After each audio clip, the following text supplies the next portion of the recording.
Stephen Stanley, thanks for joining us here today on Kingston Live. Thanks, Rob. I'm really happy to be here, actually. Yeah. Thanks.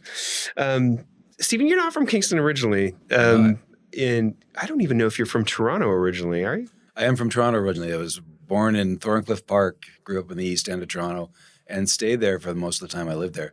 The one little connection I had to Kingston was Melissa Lowe kind of blew up in Toronto in the early 90s.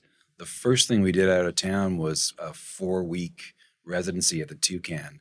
And the first night was Thanksgiving Sunday, 1991. And there was probably 7 people there, and they became friends that one of them was Finney from the Mahones, and they became friends that we knew for the entire run of the band. I'm not reconnected with a few of them since I've been back here, but those were good days. Like I remember those shows. I remember the shows at the Toucan very well. And there was a history. We ended up doing the first show of the 20th anniversary tour at the Toucan, and then I've done some myself there as well. So I want to talk about your latest album here before the collapse of the Hive, which was released in November on Wolfe Island Records, if I've got that right. I know it's a particularly personal record for you. Mm-hmm. You once described it as the continuation of a conversation between you and a very close friend that you lost. Can you explain that for us? So person, he was known by his work in Toronto. He was a DJ named Dave Bookman, and he and I, sometime in the early 90s, became friends, and it was a friendship that became a really close friendship to the point that we just had this.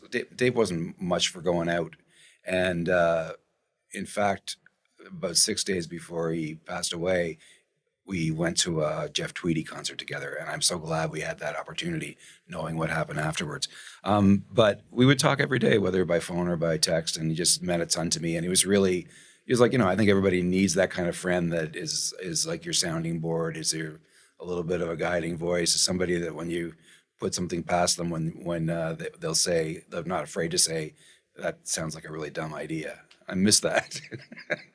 I don't know if it's affecting what I'm doing in the world, but I do miss that.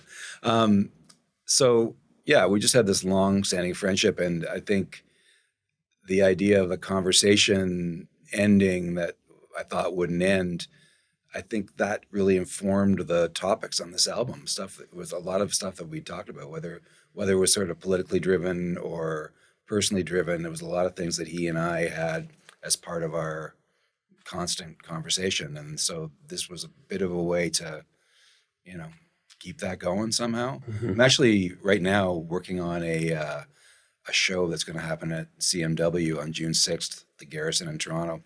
Canadian Music Week. Yeah, 20 singers are going to each do a replacement song, and we've got an amazing backing band, and it's a real great lineup so far that's taken shape. And it's a tribute to Dave. It's a tribute to Dave Bookman. Where's that going to be happening? It's at the Garrison on June 6th at 8 p.m.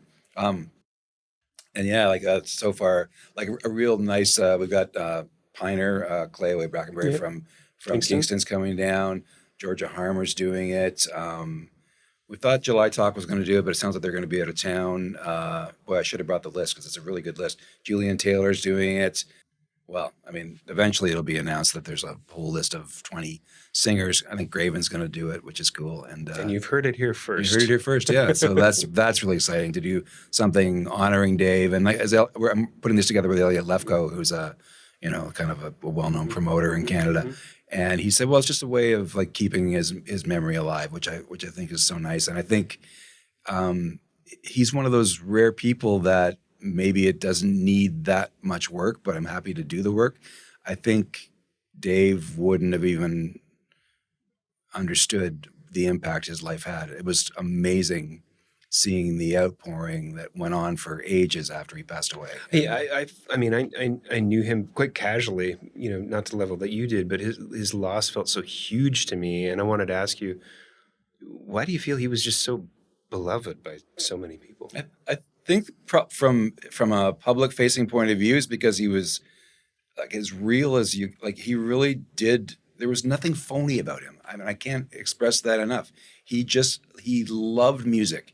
We would talk, like I mentioned before, Blood on the Tracks being that sort of connector album that we would talk about for ages. We would just talk about music all the time, about some song, some band. He just loved it and lived and breathed it. And when he went on the air, incredibly prepared and incredibly sincere, and loved the job of being somebody who was able to put new music in front of people. And I think that resonated more than he understood. I think when you're in your day-to-day life, you're doing what you do, and there is a repetitiveness to it, and there's a routine to it. And I think, and then he also had the whole thing that started when, like 1991, I think, the Tuesday Night Live at the Horseshoe, where that was like 5 brand new bands a week. And then it would include one week he said, you should come down tonight. I would go all the time.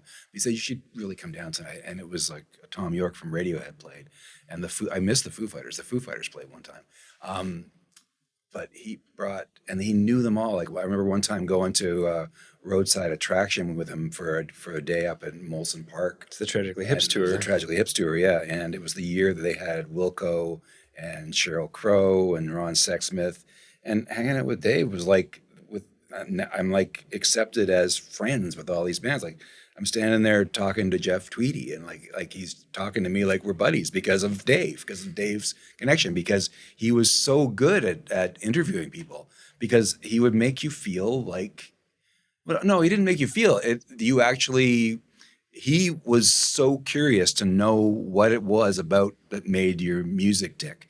And that was for any level of band that he would talk to. He put the research and the time into it, kind of like you're doing today. I want to get back to the album here for a second. The first single from before the collapse of the Hive, Here Comes That Rain. Yeah. That's also a very personal song for you. Can you explain to us why? Sure. Yeah. Here Comes That Rain was something that I wrote for my daughters. It's that conversation where, like, my daughter's generation, I think, is the first identified generation that is looking at the world and going, I'm not sure if it's such a great idea to bring kids into this world. And that is so sad to me. And so it's like an attempt at an apology, or more of just sort of saying, I'm not sure what happened, because I remember that same passion at that age of thinking, our generation is the one that's going to change the world. And then here we are with climate change being like so heavy on our shoulders now.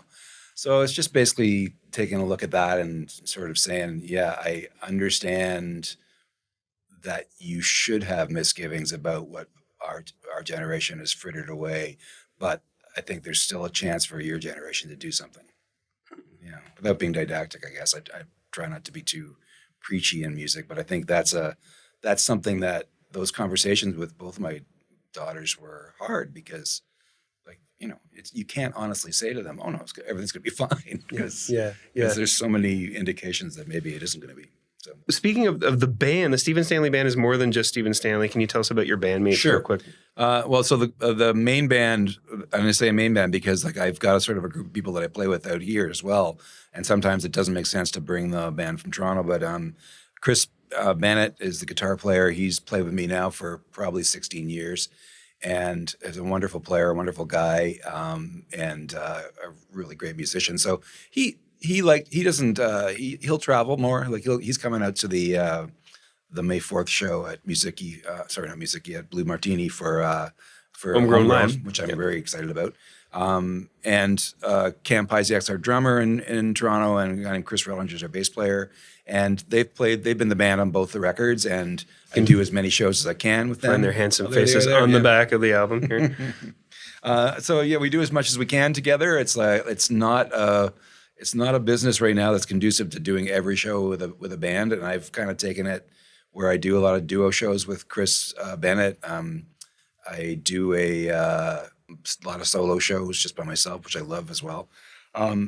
We're doing a benefit. I'm not going to give you the date yet because it's not announced yet, but it's at Blue Martini. It's for Tom Savage is putting it together, and it's for the grad club.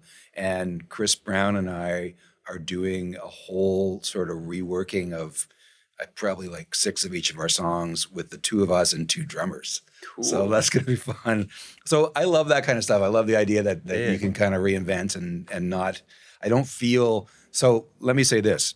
The idea of a band like Lowest of the Low in those days, like that was what I believe music was. So it's taken me a long time to get to the point where it becomes something that's very, very sort of malleable. You can change players, and when you do change players, you get a very different version of stuff.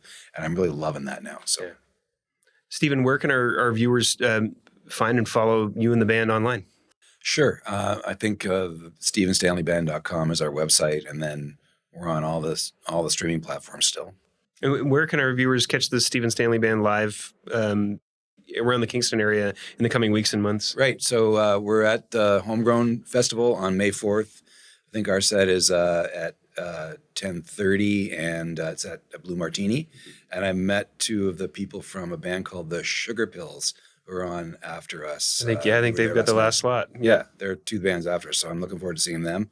And I'm spending a lot of time in Kingston watching music. And then the Hotel Wolfe Island, the Wolfe Island Hotel, it's called now, is an amazing live venue. Like, there's bringing so many great things there. So there's a lot of opportunity to see stuff. And then we're playing at the Creek, which is Creekside in Battersea on July 27th. Very cool. And then a bunch of stuff in between and all over the province from now until then. So awesome.